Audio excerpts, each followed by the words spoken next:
saya bagi di order informasi itu ada ada 3 tahap. Yang pertama adalah kerja reformasi tahun 98. Tadi sudah disebutkan oleh Pak Ahmad Basara bahwa Pancasila waktu itu dikembalikan menjadi dasar negara. Ya, atau agak ditambahkan itu di catatan Staf MPR nomor 18 tahun 98 itu juga disebut sebagai. Nah, jadi dalam hal ini dikembalikan kepada dasar negara. Ini apa? Ini juga menjadi tafsir di awal Orde Republik. Lalu di pertengahan kita lihat tahun 2016 sampai 2019, waktu itu Pancasila sebagai ideologi yang dihadapkan dengan persoalan radikalisme atau tepatnya pada radikal terorisme, kan begitu. Lalu kemudian yang terakhir sekarang ini adalah masuk kepada 2019 dan 2020, tafsirnya berbeda lagi. Ini adalah sebagai ideologi nasional, ideologi dan sebagai pandangan hidup. Dengan misalnya kita memasukkan pada RUU HIP ini. Nah, jadi kalau kita lihat perjalanan sejarahnya itu, kalau bisa saya katakan Pancasila itu lahir sebenarnya sebagai tabula rasa. Jadi sebagai kertas yang putih yang sebenarnya bisa diisi. Nah, ini kenyataan maksudnya. Kenyataannya bisa diisi oleh bagaimana kemauan rezim yang sedang berkuasa.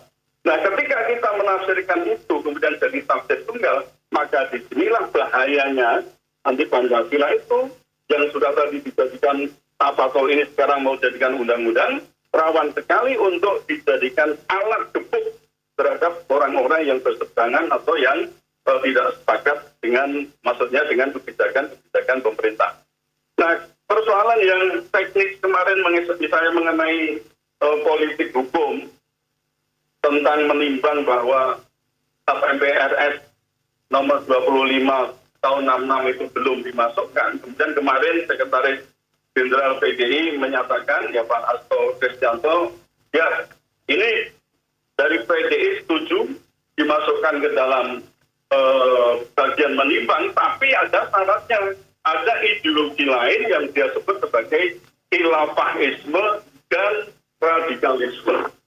Nah, ini menjadi bagi umat Islam sendiri, terutama saya juga berpikir loh, kenapa ini persoalan khilafahisme? Apa khilafah itu? Isme. Nah, dalam pandangan saya sebagai umat Islam, khilafah itu bukan sebuah isme, tapi adalah sistem pemerintahan yang memang sudah ada, eksis, ya, yang pernah terjadi, dan itu ada di dalam buku.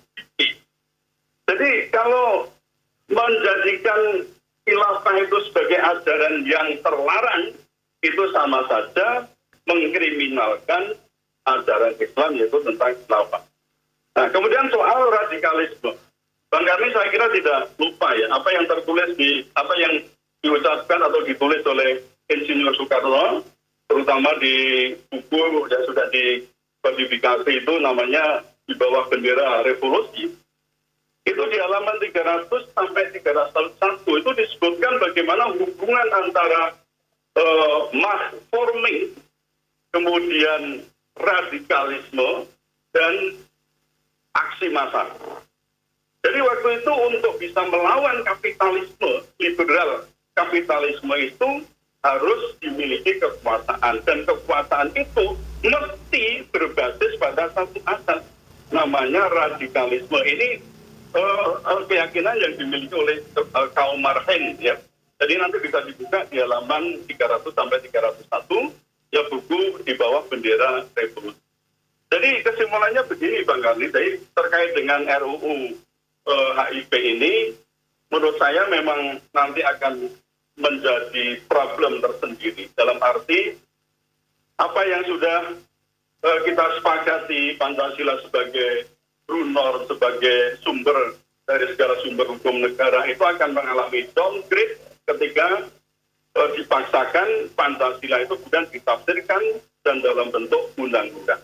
Nah, oleh karena itu, menurut saya RUU HIP ini bukan hanya ditunda, tetapi harus dihentikan, bahkan kalau saya mengatakan harus di-stop, ya, harus ditolak tanpa reserve.